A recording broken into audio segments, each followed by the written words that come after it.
Her şey, nanosentient teknolojisiyle işleyen, yaşayan bir organizma gibiydi. Şehrin kalbindeki devasa hologramlar, geçmişin ve geleceğin anlık haberlerini yansıtıyor, insanlığın bilgiye açlığını doyuruyordu. İnsanlar artık Homo futurus olarak anılıyordu. Bedenleri genetik optimizasyonlarla kusursuzlaşmış, zihinleri ise kuantum işlemcilerle desteklenmişti. Ancak bu kusursuzluğun içinde bile bazı ruhlar geçmişin gizemine karşı dayanılmaz bir çekim hissediyordu. Onlardan biri de evrensel tarih ve teorik fizik uzmanı 28 yaşındaki Lina'ydı. Zekası, yıldız tozlarının dansı kadar karmaşık, gözleri ise uzak galaksilerin parıltısı gibiydi. Antik çağların tozlu sayfalarında günümüzün teknolojik görkemini inşa eden ilk kıvılcımları arayan bir tarihçiydi. Lina'nın ekibi 3 kişiydi. Zihinleri hackleyebilen, teknolojinin her zerresine hükmeden bir deha olan Arel. Olasılıksız gibi görünen her denklemin bir çözümü olduğuna inanan bir teknoloji sihirbazıydı. Dijital ve gerçek dünya arasındaki çizgiyi bulanıklaştıran, daima birkaç adım ötesini düşünen bir stratejisti. Geçmişin sosyal dinamiklerini ve insan davranışlarını analiz etme konusunda usta, empatik ve gözlemci bir sosyolog olan Ada, insan doğasının derinliklerini anlayan, empati yeteneğiyle dikkat çeken, geçmişin sosyal dokusunu çözümlemek isteyen bir gözlemciydi. Kalabalıklar içindeki bireysel hikayeleri fark eden, ince detayları yakalayan, keskin bir algıya sahipti ve ekibin güvenliğini sağlayan, modüler biyolojik implantlarla güçlendirilmiş, sessiz ve ölümcül bir koruyucu olan Doruk. Sessizliği ve dikkatli gözlemleri, her türlü tehlikeye karşı ekibin en sağlam kalkanıydı. Fiziksel yetenekleri ve keskin sezgileriyle zorlu anlarda ekibin hayatta kalmasını sağlayan vazgeçilmez bir varlıktı. Dörtlü, yüzyıllardır kayıp olan Kronos Kasesi adı verilen efsanevi bir eseri bulmak için aylardır çabalıyorlardı. Sadece bir söylenti olarak bilinen bu eser, zamanın dokusuna nüfuz edebilecek güce sahip olduğuna inanılıyordu. Bir akşam, Neo şehrin en eski, yasaklı yeraltı katmanlarından birinde, terk edilmiş bir arkeolaboratuvarın kalıntılarında arayışları bir sonuca ulaştı. Toz ve unutulmuşluğun derinliklerinde yarı saydam, altından parlayan bir kase buldular. Kasenin yüzeyinde akıp giden zamanı temsil eden, durmaksızın dönen, minik galaktik desenler vardı. Arel, nefesini tutarak kaseyi analiz ederken, enerji dalgaları tüm laboratuvarı titretmeye başlamıştı. Bu inanılmaz, diye fısıldadı Arel, gözleri şaşkınlıkla parlayarak. Gerçekten de Kronos kasesi ve çalışıyor. Bu keşif, onları hem heyecanlandırıyor hem de ürkütüyordu.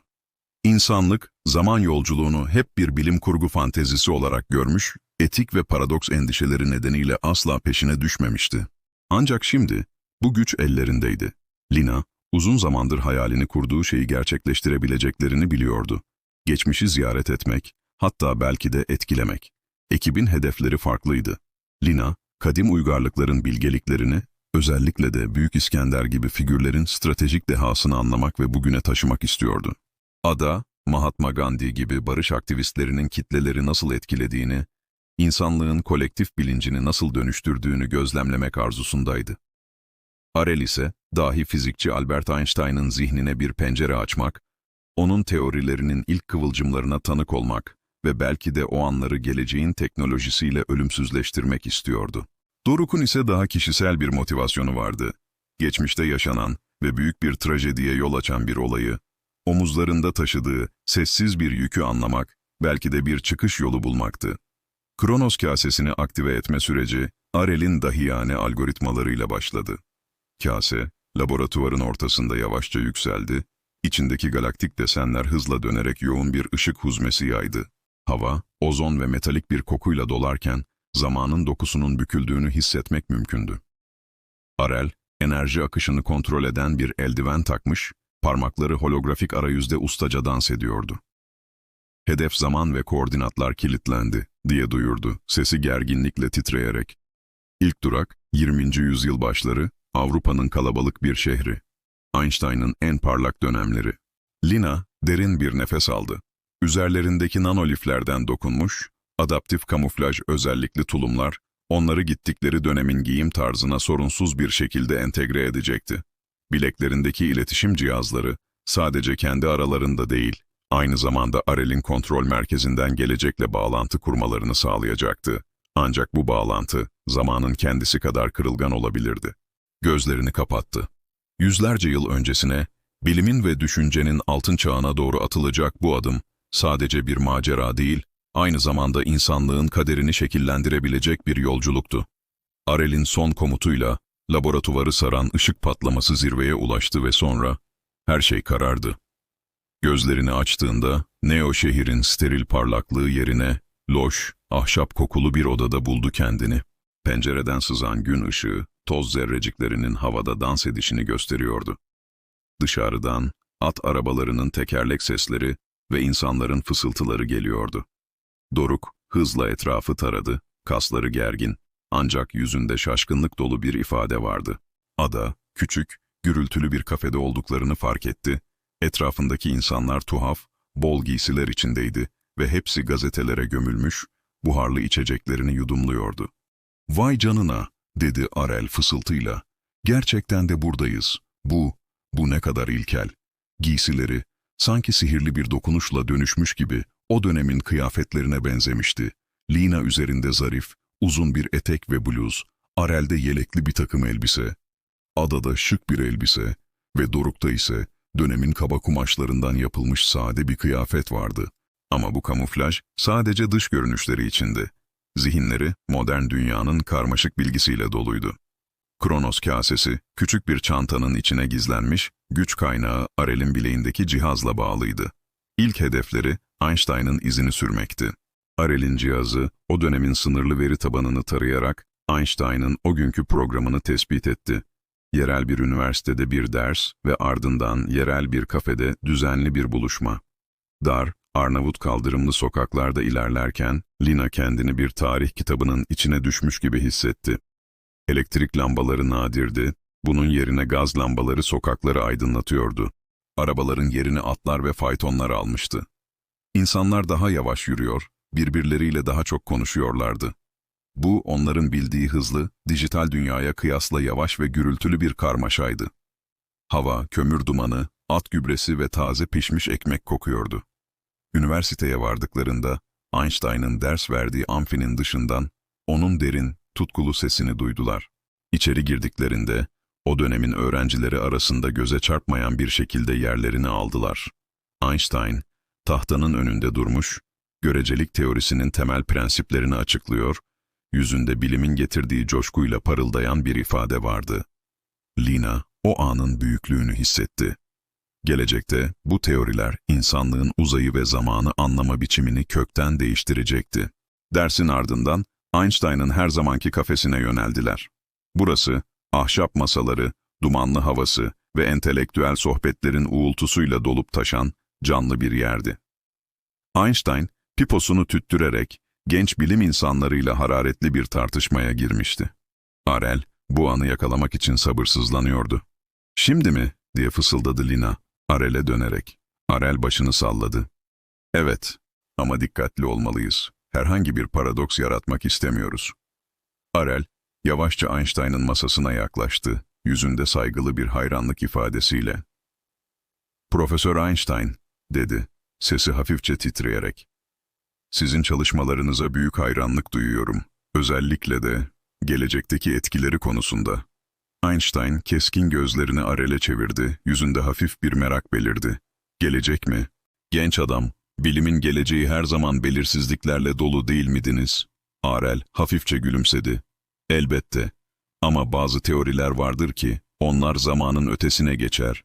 Sizin çalışmalarınız, onlar sadece fiziği değil, insanlığın evrenle olan ilişkisini de yeniden tanımladı." Arel'in gözleri parlıyordu. "Gelecekte sizin adınız kitaplarda sadece bir fizikçi olarak değil, aynı zamanda düşüncenin ve evrenin sınırlarını zorlayan bir deha olarak anılıyor." Einstein'ın yüzünde şaşkınlık ve ardından gurur dolu bir gülümseme yayıldı. "Öyle mi? Bu ilginç bir öngörü. Ne gibi etkileri oldu bu teorilerin, geleceğinizde?" Arel, teknolojinin sınırlarını zorlamamak için dikkatli kelimeler seçti.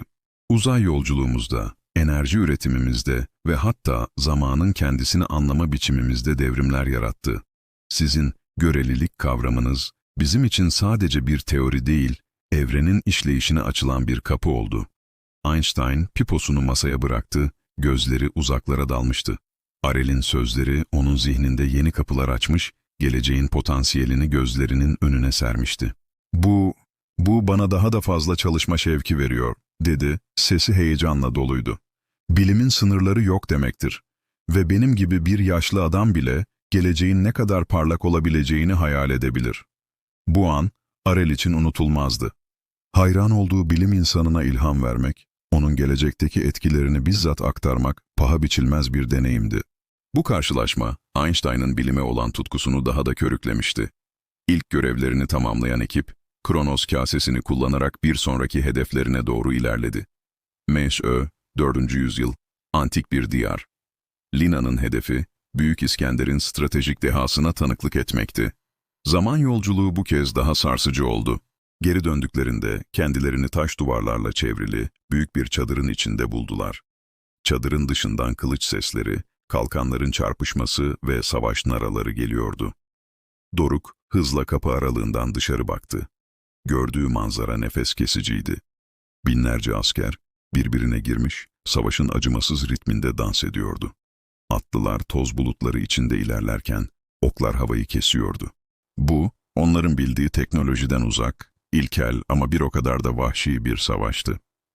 Lina ve Ada'nın modern giysileri, Arel'in müdahalesiyle o dönemin kumaşlarına, kaba tuniklere ve derilere dönüşmüştü. "Buradayız," dedi Lina, sesi hayranlık ve gerginlik arasında gidip gelerek. İssos Muharebesi'nin hemen öncesi. Arel, Kronos kasesinden aldığı verilerle hızla etrafı taradı. Büyük İskender, ana çadırında son stratejilerini gözden geçiriyor olmalı. Doruk, savaşın kaosu içinde dikkatli bir şekilde ilerlemelerini sağladı. Antik savaş meydanının ortasında, devasa bir komuta çadırına ulaştılar. İçeride, parlak zırhıyla Büyük İskender, haritalar üzerinde komutanlarıyla hararetli bir şekilde tartışıyordu. Yüzünde kararlılık ve zeka dolu bir ifade vardı.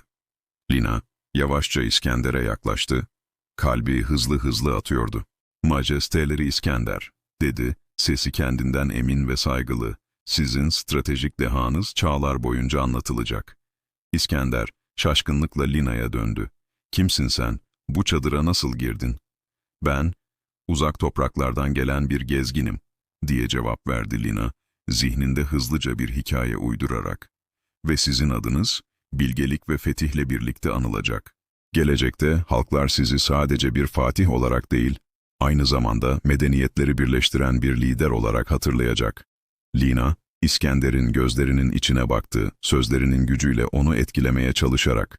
"Sizin askeri dehanız sadece meydan muharebelerinde değil, aynı zamanda farklı kültürleri bir araya getirme vizyonunuzda da yatıyor." İskender'in kaşları hafifçe çatıldı ama yüzünde bir merak ve şaşkınlık ifadesi vardı. "Medeniyetleri birleştirmek mi? Benim hedefim, Pers İmparatorluğu'nun boyunduruğundan kurtulmak ve Yunan kültürünü yaymaktır." Lina gülümsedi. "Ve bunu yaparken, Doğu ile Batı arasında köprüler kuracak, bilginin ve sanatın akışını sağlayacaksınız. Sizin kurduğunuz şehirler, yüzyıllar boyunca ilmin ve ticaretin merkezleri olacak. İnsanlık, sizin sayenizde yeni bir senteze ulaşacak." İskender'in gözleri parladı. Bu sözler, onun zaten taşıdığı büyük vizyonu doğrular nitelikteydi. Sadece savaş alanında değil, aynı zamanda kültürel ve siyasi alanda da kalıcı bir miras bırakma arzusu güçlenmişti. "Demek benim adımız, nesiller boyu anılacak," diye mırıldandı, sesi gururla doluydu. "Bu savaş sadece bir zafer değil, bir başlangıç olacak." Bu karşılaşma, Lina için, tarihin akışına küçük ama anlamlı bir dokunuş yapmanın büyüsünü hissettirmişti. Bir fatihin zihninde, geleceğin tohumlarını ekmek, onu daha büyük bir amaca yönlendirmek, kendi hedefine ulaştığını gösteriyordu. Sıradaki hedef, Ada'nın en çok arzuladığı karşılaşmaydı. 1930'lu yılların Hindistan'ı, Mahatma Gandhi'nin pasif direniş mücadelesinin zirvesi. Kronos kasesi onları, tuz yürüyüşlerinin ortasında, binlerce kişinin sessiz ama kararlı bir şekilde ilerlediği tozlu bir yola bıraktı. Mekan, okyanusun nemli havası, İnsan kalabalığının sıcaklığı ve kararlılığın yarattığı yoğun bir enerjiyle doluydu. İnsanların üzerindeki basit pamuklu kıyafetler, yoksulluğu ama aynı zamanda güçlü bir iradeyi yansıtıyordu. Çocuklar ve yaşlılar omuz omuza yürürken her yüz ifadesi özgürlük arzusunun yansımasıydı. Bu, Lina'nın ve Arel'in gördüğü savaş meydanlarından veya entelektüel buluşmalardan çok farklı bir manzaraydı. Burada sessizliğin ve kolektif ruhun gücü hüküm sürüyordu. Adanın kalbi bu manzarayı gördüğünde bir kuş gibi çırpındı. Yüzünde hayranlık ve derin bir saygı vardı. Bu inanılmaz bir güç gösterisi diye fısıldadı. Gandhi, zayıf ama kararlı adımlarla ilerliyordu.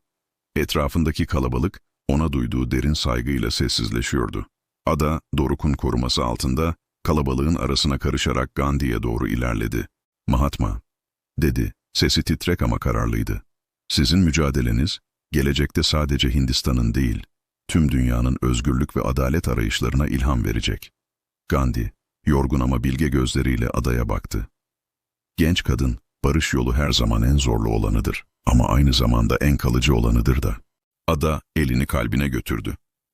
"Sizin şiddetsizlik felsefeniz, zalimlerin gücünü elinden alan bir doktrin haline gelecek.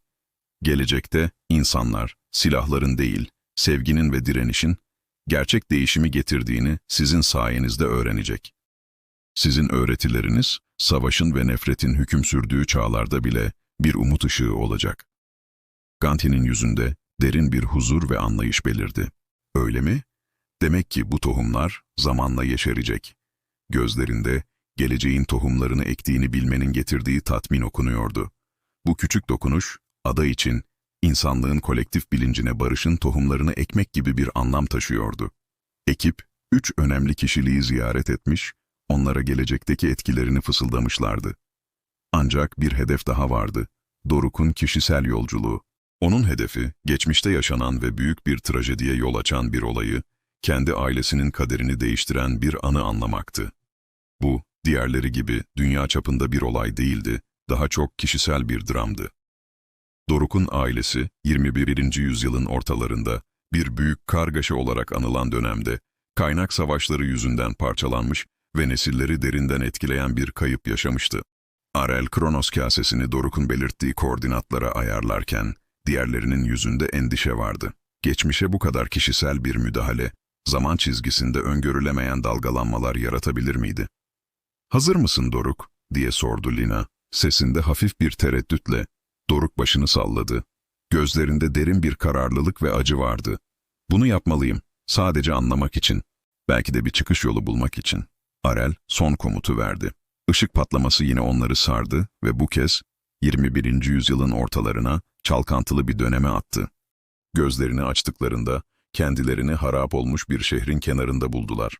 Yıkık dökük binalar çatışmaların izlerini taşıyordu. Hava, duman ve yanık kokusuyla ağırdı. İnsanlar korkuyla ve şüpheyle birbirlerine bakıyor, her köşede bir tehlike pusudaydı. Giyimleri, geçmişin bu çalkantılı dönemine uygun, yıpranmış ve pratik kıyafetlerdi. Bu, onların bildiği geleceğin refahından çok uzaktı. Doruk'un gözleri, yıkıntıların arasında, bir zamanlar ailesine ait olan evin kalıntılarını arıyordu. Arel'in cihazı, hedefin koordinatlarını gösteriyordu. İlerledikçe, duvarlara kazınmış kayboldu. Umutsuzluk gibi grafitiler gördüler. Burası, insanlığın en karanlık dönemlerinden biriydi. Eski bir harabeye ulaştıklarında, Doruk'un kalbi sıkıştı. Burası, ailesinin evinin enkazıydı. Bir zamanlar sıcak yuva olan yer, şimdi moloz yığınından ibaretti. Doruk, gözleri yaşlarla doluydu, yere çöktü. Burası, onun trajedisinin başladığı yerdi. "Burada ne olduğunu biliyorum," diye fısıldadı Doruk, sesi boğuktu.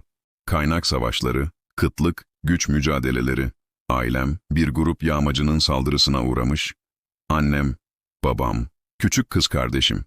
Lina, Ada ve Arel onun acısını paylaşıyordu. Bu, tarih kitaplarından okudukları soyut olaylardan çok farklıydı. Bu, gerçek bir insanın, gerçek bir acısıydı. "Bir şeyi değiştiremeyiz, değil mi?" diye sordu Doruk umutsuzca. "Bu kadar geriye gidip o anı değiştiremeyiz." Arel başını salladı. "Hayır Doruk. Zaman çizgisini bu denli değiştirmek, geleceğin tamamen yok olmasına yol açabilir. Ama anlayabiliriz ve belki de bir mesaj bırakabiliriz." Doruk, Arel'in sözlerini dinledikten sonra ayağa kalktı. Yıkıntılar arasında sağlam kalmış küçük bir taş parçası buldu. Kronos kasesini kullanarak o anki enerjiyi yoğunlaştırdı. Arel'in yardımıyla taşın üzerine kendisi ve ailesi için önemli olan bir umut mesajı kazıdı. Umut ölmez. Geçmiş asla kaybolmaz ama geleceği inşa edebiliriz. Bu taş belki de o dönemin umutsuzluğuna bir ışık tutacak, belki de tesadüfen onu bulacak birine, insanlığın direnişini ve geleceğe olan inancını hatırlatacaktı. Doruk için bu, geçmişle hesaplaşmanın, onu anmanın ve kabullenmenin bir yoluydu. O anı değiştiremese de, o anın getirdiği acıyı dönüştürebilirdi. Belki de bu küçük mesaj, bir gün kendi atalarının ruhlarına ulaşacaktı. Dörtlü, Kronos kasesinin gücüyle kendi zamanlarına geri döndü. Neo şehrin parıldayan gökdelenleri, yerçekimi karşıtı araçların süzüldüğü hava koridorları, her şey tanıdıktı ama aynı zamanda farklı geliyordu. Geçmişe yaptıkları yolculuklar onları derinden değiştirmişti. Lina, artık sadece tarih kitaplarındaki bilgileri ezberleyen bir akademisyen değildi. Tarihin canlı dokunuşunu hissetmiş, büyük liderlerin zihinlerine girmişti. İskender'e fısıldadığı sözler, onun vizyonunu daha da güçlendirmiş, geleceğin daha birleşik bir dünya olabileceği inancını pekiştirmişti. Arel, Einstein ile yaptığı karşılaşmadan sonra bilime olan tutkusunu daha da artırmıştı. Onun sözleri, gelecekteki bilim insanlarına da ilham verecek, evrenin sırlarını çözmeye devam etmeleri için onları cesaretlendirecekti. Arel'in gözlerinde yeni teorilerin ve keşiflerin parıltısı vardı. Ada, Gandhi'nin pasif direnişinin gücünü bizzat deneyimlemişti. İnsanlığın kolektif bilincinin şiddet olmadan da dönüşebileceğine olan inancı sarsılmaz bir şekilde güçlenmişti. Gelecekte sosyal adalet için mücadele edenlere Gandhi'nin mesajının gücünü daha da yayacaktı. Doruk ise geçmişiyle yüzleşmiş, acısını anlamış ve kabullenmişti. Olayları değiştirememişti ama o anın yükünü omuzlarından atmış, yerine bir umut tohumu ekmişti. Artık sadece kayıp bir geçmişin yasını tutmuyordu, geleceği inşa etme sorumluluğunu taşıyordu. Kronos kasesi artık sadece bir zaman yolculuğu aracı değildi. O, bir öğrenme aracı, bir anlayış köprüsüydü. Ekip, geçmişe yaptıkları bu yolculukla, tarihin sadece bir dizi olaydan ibaret olmadığını, aynı zamanda insanlığın sürekli değişen ve dönüşen bir hikayesi olduğunu anlamışlardı. Her dokunuş, her fısıltı, geleceği daha iyi bir yer haline getirmek için atılan küçük bir adımdı. Neo şehrin yükseklerinde, ekip Kronos kasesine baktı. İçindeki galaktik desenler hala dönüyordu, sonsuz zamanın akışını sembolize ediyordu. Onlar, geçmişin yankılarıyla geleceğin melodisini çalan bir orkestranın parçası olmuşlardı. Hikaye burada bitmiyordu. Daha nice zamanlar, nice anlar ve nice sırlar onları bekliyordu. Ve onlar, Homo Futurus'un en cesur kaşifleri olarak bu yolculuğa devam etmeye kararlıydılar. Belki de bir gün Kronos kasesinin sırlarını tam olarak çözecek ve zamanın kendisinin nasıl işlediğini anlayacaklardı. Ama o zamana kadar insanlığın hikayesini bir zaman yolculuğuyla yeniden yazmaya devam edeceklerdi. Gözlerini açtıklarında kendilerini harap olmuş bir şehrin kenarında buldular. Yıkık dökük binalar çatışmaların izlerini taşıyordu. Hava, duman ve yanık kokusuyla ağırdı. İnsanlar korkuyla ve şüpheyle birbirlerine bakıyor, her köşede bir tehlike pusudaydı. Giyimleri, geçmişin bu çalkantılı dönemine uygun, yıpranmış ve pratik kıyafetlerdi. Bu, onların bildiği geleceğin refahından çok uzaktı. Doruk'un gözleri, yıkıntıların arasında, bir zamanlar ailesine ait olan evin kalıntılarını arıyordu. Arel'in cihazı, hedefin koordinatlarını gösteriyordu. İlerledikçe, duvarlara kazınmış, kayboldu, umutsuzluk gibi grafitiler gördüler. Burası, insanlığın en karanlık dönemlerinden biriydi. Eski bir harabeye ulaştıklarında, Doruk'un kalbi sıkıştı. Burası, ailesinin evinin enkazıydı. Bir zamanlar sıcak yuva olan yer, şimdi moloz yığınından ibaretti. Doruk, gözleri yaşlarla doluydu, yere çöktü. Burası, onun trajedisinin başladığı yerdi. "Burada ne olduğunu biliyorum," diye fısıldadı Doruk, sesi boğuktu. Kaynak savaşları, kıtlık, güç mücadeleleri. Ailem, bir grup yağmacının saldırısına uğramış. Annem, babam, küçük kız kardeşim, Lina, Ada ve Arel, onun acısını paylaşıyordu. Bu, tarih kitaplarından okudukları soyut olaylardan çok farklıydı. Bu, gerçek bir insanın, gerçek bir acısıydı. Bir şeyi değiştiremeyiz değil mi? Diye sordu Doruk umutsuzca. Bu kadar geriye gidip o anı değiştiremeyiz. Arel, başını salladı. Hayır Doruk, zaman çizgisini bu denli değiştirmek, geleceğin tamamen yok olmasına yol açabilir. Ama anlayabiliriz ve belki de bir mesaj bırakabiliriz. Doruk, Arel'in sözlerini dinledikten sonra ayağa kalktı. Yıkıntılar arasında sağlam kalmış küçük bir taş parçası buldu.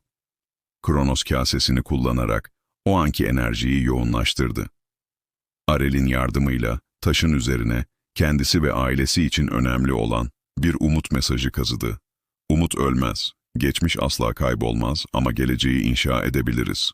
Bu taş belki de o dönemin umutsuzluğuna bir ışık tutacak, belki de tesadüfen onu bulacak birine insanlığın direnişini ve geleceğe olan inancını hatırlatacaktı. Doruk için bu, geçmişle hesaplaşmanın, onu anmanın ve kabullenmenin bir yoluydu. O anı değiştiremese de, o anın getirdiği acıyı dönüştürebilirdi. Belki de bu küçük mesaj, bir gün, kendi atalarının ruhlarına ulaşacaktı. Dörtlü, Kronos kasesinin gücüyle kendi zamanlarına geri döndü. Neo şehrin parıldayan gökdelenleri, yerçekimi karşıtı araçların süzüldüğü hava koridorları, her şey tanıdıktı ama aynı zamanda farklı geliyordu. Geçmişe yaptıkları yolculuklar, onları derinden değiştirmişti. Lina, artık sadece tarih kitaplarındaki bilgileri ezberleyen bir akademisyen değildi. Tarihin canlı dokunuşunu hissetmiş, büyük liderlerin zihinlerine girmişti. İskender'e fısıldadığı sözler, onun vizyonunu daha da güçlendirmiş, geleceğin daha birleşik bir dünya olabileceği inancını pekiştirmişti. Arel, Einstein ile yaptığı karşılaşmadan sonra, bilime olan tutkusunu daha da artırmıştı.